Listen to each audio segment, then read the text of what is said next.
കഴിഞ്ഞ കുറേ കാലങ്ങളായിട്ട് നമ്മുടെ നരേന്ദ്രമോദി ഗവൺമെന്റ് ഭരിക്കുന്ന കാലത്തിൽ ഓൾമോസ്റ്റ് ഭാരതത്തിലെമ്പാടും ടെററിസ്റ്റ് അറ്റാക്കുകളും അതുപോലെ ക്രിമിനൽ ഒഫൻസുകളൊക്കെ പണ്ടത്തേതിനെ അപേക്ഷിച്ച് വളരെയധികം കുറഞ്ഞു വരുന്ന ഒരു സാഹചര്യമായിരുന്നു. ആ സമയത്താണ് പഹൽഗാം അറ്റാക്ക് ഉണ്ടാവുന്നത്. കേരളത്തിലുള്ള ജനങ്ങള് നമ്മുടെ രാജ്യത്തെ പറ്റിയിട്ടോ അല്ലെങ്കിൽ രാജ്യത്തിന്റെ സുരക്ഷയെ പറ്റിയിട്ടോ അത്ര ബോധേഡല്ലാതിരുന്ന ഒരു സമയത്താണ് പഹൽഗാം അറ്റാക്ക് നടക്കുന്നത്. ആ അറ്റാക്കോട് കൂടി കൂടുതൽ ആളുകൾ എന്താണ് ഇപ്പൊ രാജ്യത്തിന്റെ അവസ്ഥ അല്ലെങ്കിൽ എന്താണ് കേരളത്തിന്റെ അവസ്ഥ എന്ന് കുറച്ചുകൂടി നല്ല രീതിയിൽ മനസ്സിലാക്കുകയാണുള്ളത്. നമുക്കറിയാം, അന്ന് ആ മരണപ്പെട്ട ആളുകളിൽ നമുക്ക് ഏറ്റവും പ്രിയപ്പെട്ട കുറെ പേര് കേരളത്തിൽ നിന്നുള്ളവരും ഉണ്ടായിരുന്നു. അതിൽ മരണപ്പെട്ട മലയാളികൾ അടക്കമുള്ള ആളുകൾ ഉണ്ടായിരുന്നു. അപ്പൊ കൂടുതലും നമ്മുടെ കേരളത്തിലെ ജനങ്ങൾ ഇതെല്ലാം മനസ്സിലാക്കി വരികയാണ്. അപ്പൊ തീർച്ചയായിട്ടും ഒരു ഇലക്ഷനെ നേരിടുന്ന കാലഘട്ടത്തിൽ കേരളം പോലൊരു സംസ്ഥാനം, അതായത് കൂടുതലും തീവ്രവാദികളായിട്ടുള്ള ആളുകൾക്ക്, രാജ്യദ്രോഹികളായിട്ടുള്ള ആളുകൾക്ക് വളക്കൂറുള്ള മണ്ണായി മാറിക്കൊണ്ടിരിക്കുന്ന ഒരു രാജ്യത്തെ അല്ലെങ്കിൽ ഒരു സംസ്ഥാനത്തെ ജനങ്ങളെ സംബന്ധിച്ചിടത്തോളം അവർ കുറച്ചുകൂടി ഇതിനെ പറ്റിയിട്ട് ബോധേഡാണ്. അതുകൊണ്ട് തന്നെ രാജ്യസ്നേഹികളായിട്ടുള്ള മലയാളികളുടെ ഭാഗത്ത് നിന്ന് കിട്ടുന്ന ഒരു പിന്തുണ എന്ന് പറയുന്നത് നമുക്ക് പറഞ്ഞറിയിക്കാൻ പറ്റാത്തതാണ്. അതിലിപ്പോ അദീന, നമസ്കാരം. നമസ്തേ നമസ്തേ. അതിന് എങ്ങനെയുണ്ട് ഇത്തവണത്തെ ഒരു ഇലക്ഷൻ? സ്ഥാനാർത്ഥിയാണല്ലോ, സാഹചര്യങ്ങളൊക്കെ എങ്ങനെയാണ്? അനുകൂലമാണോ? തീർച്ചയായിട്ടും കേരളത്തിലെമ്പാടുമുള്ള ഭാരതീയ ജനതാ പാർട്ടിയുടെയും അതുപോലെ ദേശീയ ജനാധിപത്യ സഖ്യത്തിന്റെയും എല്ലാ സ്ഥാനാർത്ഥികൾക്കും അനുകൂലമായിട്ടുള്ള ഒരു സാഹചര്യമാണ്. കാരണം കഴിഞ്ഞ കാലം അത്രയും നമ്മുടെ സെൻട്രൽ ഗവൺമെന്റ് നടപ്പിലാക്കിയിട്ടുള്ള പദ്ധതികളും മാത്രമല്ല, നമ്മുടെ സെൻട്രൽ ഗവൺമെന്റ് വികസനത്തിന് മാത്രമാണ് ഊന്നൽ കൊടുക്കുന്നത് എന്നും ഈ പറയുന്ന പോലെ മറ്റുള്ള കക്ഷികൾ നമ്മളെ വർഗീയ പ്രസ്ഥാനം എന്ന് മുദ്ര കുത്തുന്നതൊന്നും അല്ല ശരിയെന്നും, ശരിക്കും എന്താണ് BJP എന്നും NDA എന്നും ഒക്കെ നമ്മുടെ നാട്ടിലെ സാധാരണക്കാരായിട്ടുള്ള ജനങ്ങൾ അറിഞ്ഞു വരുന്ന സാഹചര്യമാണ്. ഇവിടുത്തെ യുവാക്കൾ കൂടുതലും കാണുകയും കേൾക്കുകയും ഒക്കെ ചെയ്യുന്നുണ്ട്. പണ്ടത്തെ പോലെ അല്ലല്ലോ, ഇപ്പൊ സോഷ്യൽ മീഡിയ ഉണ്ട്. അതുവഴി നിരന്തരമായിട്ട് ഈ നാട്ടിൽ നടക്കുന്ന സത്യസന്ധമായിട്ടുള്ള കാര്യങ്ങളെല്ലാം നാട്ടിലെ ജനങ്ങൾ പ്രായഭേദമന്യേ എല്ലാവരും കൃത്യമായിട്ട് അറിയുന്നുണ്ട്. ഇപ്പൊ പണ്ടത്തെ പോലെ ഏതെങ്കിലും ഒരു പത്രമാധ്യമത്തെയോ അല്ലെങ്കിൽ ഏതെങ്കിലും വാർത്താ മാധ്യമത്തെയോ കാശ് കൊടുത്ത് വിലയ്ക്ക് വാങ്ങിച്ച് ഈ നാട്ടിൽ കള്ളത്തരങ്ങൾ പ്രചരിപ്പിക്കുന്ന രീതിയിലല്ല. സോഷ്യൽ മീഡിയയിലൂടെ കൃത്യമായിട്ടുള്ള കാര്യങ്ങൾ, അതിന്റെ എല്ലാ മോശമായിട്ടുള്ള വശങ്ങളും എടുത്തു മാറ്റിക്കൊണ്ട് വളരെ ക്ലിയർ ആയിട്ടുള്ള കാര്യങ്ങൾ നമുക്ക് അറിയാൻ പറ്റുന്നുണ്ട്. അതുകൊണ്ട് ഈ നാട്ടിലെ യൂത്ത് ആണെങ്കിലും മറ്റുള്ള സാധാരണക്കാരായുള്ള ജനങ്ങളാണെങ്കിലും നാട്ടിൽ എന്താണ് നടക്കുന്നത് എന്നതിനെ പറ്റിയിട്ട് വളരെ ബോധവാന്മാരാണ്. അതുകൊണ്ട് തന്നെ BJPക്ക് വളരെ അനുകൂലമായിട്ടുള്ള ഒരു സാഹചര്യമാണ് കേരളം എമ്പാടും ഉള്ളത്. ഇപ്പോ അതിനൊക്കെ എത്ര വയസ്സായി? ഇപ്പൊ 22 ഈ 2025. ഈ ഒരു സമയത്ത് ചോദിക്കുന്ന ഒരു പ്രധാന കാര്യം, കഴിഞ്ഞ വട്ടം നമ്മളൊരു വീഡിയോ എടുത്തിരുന്നു. അന്ന് അതിൻ്റെ ഒരു പ്രധാന കണ്ടന്റ് എന്ന് പറഞ്ഞാൽ ഒരു പാകിസ്ഥാൻ പ്രേമിയായിട്ടുള്ള ഒരു മലപ്പുറം സ്വദേശി, ഇന്ത്യ പാകിസ്ഥാൻ ഒരു വാറ് അല്ലെങ്കിൽ ഈ പെഹൽഗാം ആക്രമണത്തിന് ശേഷം നടന്ന ആ ഒരു ഫൈറ്റിൽ പാകിസ്ഥാന് അനുകൂലമായിട്ട് സംസാരിക്കുന്ന രീതിയിലും ഇന്ത്യൻ സൈന്യത്തെ അപമാനിക്കുന്ന തരത്തിലേക്കുള്ള നിലപാടെടുത്തിരുന്നു ഒരു മലപ്പുറം സ്വദേശി. ആ സമയത്ത് സോഷ്യൽ മീഡിയയിലും അല്ലെങ്കിൽ നമ്മുടെ സമൂഹത്തിൽ നിന്ന് വലിയ രീതിയിൽ പിന്തുണ അദീന ഭാരതിക്ക് ലഭിച്ചിരുന്നു. ആ വ്യക്തിയെ അദ്ദേഹത്തിനെതിരെ കേസ് കൊടുത്ത് ജയിലിൽ അടക്കുന്ന അല്ലെങ്കിൽ അങ്ങനെ ഒരു സാഹചര്യത്തിലേക്ക് എത്തിച്ച അദീനയായിരുന്നു. അപ്പോൾ ഒരു വലിയ പിന്തുണ രാജ്യസ്നേഹികളുടെ ഭാഗത്തുണ്ടായിരുന്നു. ഈ ഇലക്ഷനൊക്കെ അതൊന്ന് സ്വാധീനിക്കാനുള്ള സാഹചര്യമുണ്ടോ ജനങ്ങളുടെ ഇടയിൽ? തീർച്ചയായിട്ടും ഉണ്ട്. കാരണം കഴിഞ്ഞ കുറേ കാലങ്ങളായിട്ട് നമ്മുടെ നരേന്ദ്രമോദി ഗവൺമെന്റ് ഭരിക്കുന്ന കാലത്തിൽ ഓൾമോസ്റ്റ് ഭാരതത്തിലെമ്പാടും ടെററിസ്റ്റ് അറ്റാക്കുകളും അതുപോലെ ക്രിമിനൽ ഒഫൻസുകളൊക്കെ പണ്ടത്തേതിനെ അപേക്ഷിച്ച് വളരെയധികം കുറഞ്ഞു വരുന്ന ഒരു സാഹചര്യമായിരുന്നു. ആ സമയത്താണ് പഹൽഗാം അറ്റാക്ക് ഉണ്ടാവുന്നത്. കേരളത്തിലുള്ള ജനങ്ങള് നമ്മുടെ രാജ്യത്തെ പറ്റിയിട്ടോ അല്ലെങ്കിൽ രാജ്യത്തിന്റെ സുരക്ഷയെ പറ്റിയിട്ടോ അത്ര ബോധേഡല്ലാതിരുന്ന ഒരു സമയത്താണ് പഹൽഗാം അറ്റാക്ക് നടക്കുന്നത്. ആ അറ്റാക്കോട് കൂടി കൂടുതൽ ആളുകൾ എന്താണ് ഇപ്പൊ രാജ്യത്തിന്റെ അവസ്ഥ അല്ലെങ്കിൽ എന്താണ് കേരളത്തിന്റെ അവസ്ഥ എന്ന് കുറച്ചുകൂടി നല്ല രീതിയിൽ മനസ്സിലാക്കുകയാണുള്ളത്. നമുക്കറിയാം, അന്ന് ആ മരണപ്പെട്ട ആളുകളിൽ നമുക്ക് ഏറ്റവും പ്രിയപ്പെട്ട കുറെ പേര് കേരളത്തിൽ നിന്നുള്ളവരും ഉണ്ടായിരുന്നു. അതിൽ മരണപ്പെട്ട മലയാളികൾ അടക്കമുള്ള ആളുകൾ ഉണ്ടായിരുന്നു.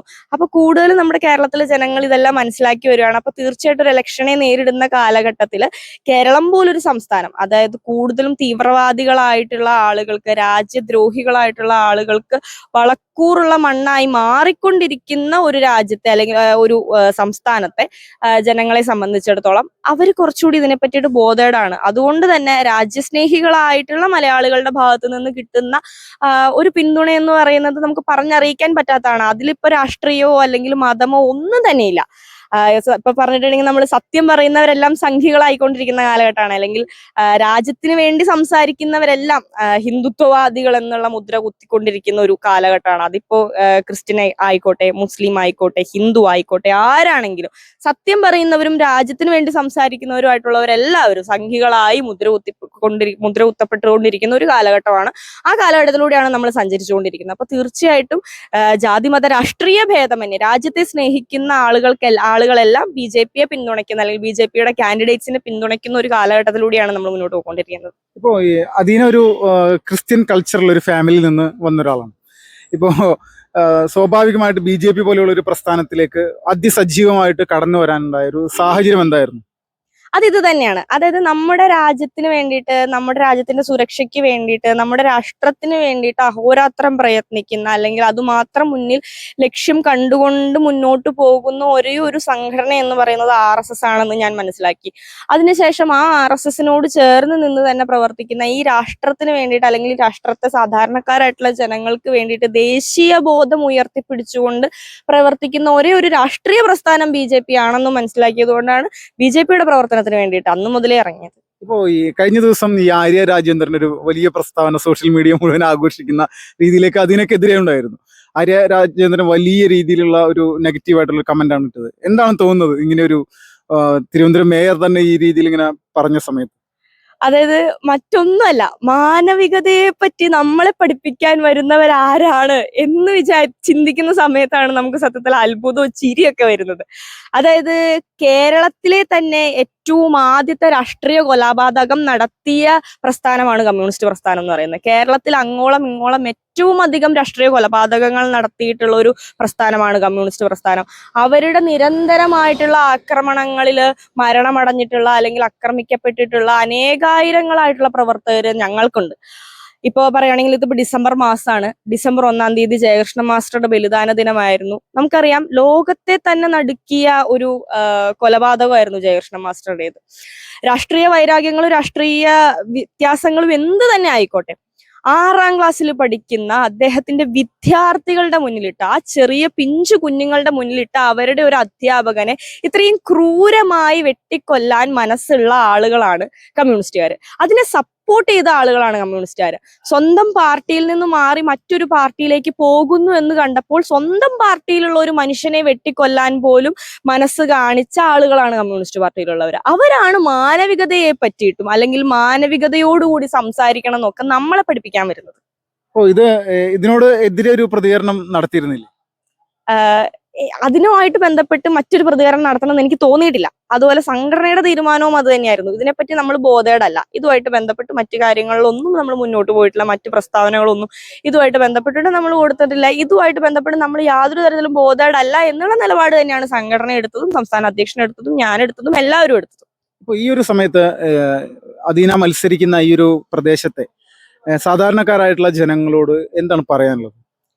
ഈ കരിങ്കുന്നം എന്ന് പറയുന്ന ഒരു ഡിവിഷനെ സംബന്ധിച്ചിടത്തോളം, ഈ ഡിവിഷന് വളരെ അധികം പ്രത്യേകതകളുള്ള ഒരു ഡിവിഷനാണ്. ഇപ്പൊ കരിങ്കുന്നം, പുറപ്പുഴ, മുട്ടം, മണക്കാട്, അതുപോലെ ഇടവെട്ടിയുടെ ഒരു 5 വാർഡുകൾ, ഇങ്ങനെ കയറി വരുന്ന ഒരു വളരെ ഗ്രാമസുന്ദരമായിട്ടുള്ള ഇടുക്കിയുടെ മലയോര പ്രദേശവും താഴ്വാര പ്രദേശവും ഒക്കെ ചേർന്ന് കിടക്കുന്ന വളരെ ഗ്രാമസുന്ദരമായിട്ടുള്ള ഒരു പ്രദേശമാണ് കരിങ്കുന്നം ഡിവിഷൻ എന്ന് പറയുന്നത്. നിങ്ങൾ വന്നപ്പോൾ തന്നെ കണ്ടിട്ടുണ്ടാവും, വളരെ ഭംഗിയുള്ള, അല്ലെങ്കിൽ പ്രകൃതിയോട് ചേർന്ന് കിടക്കുന്ന ഒരു പ്രദേശമാണ് കരിങ്കുന്നം ഡിവിഷൻ എന്ന് പറയുന്നത്.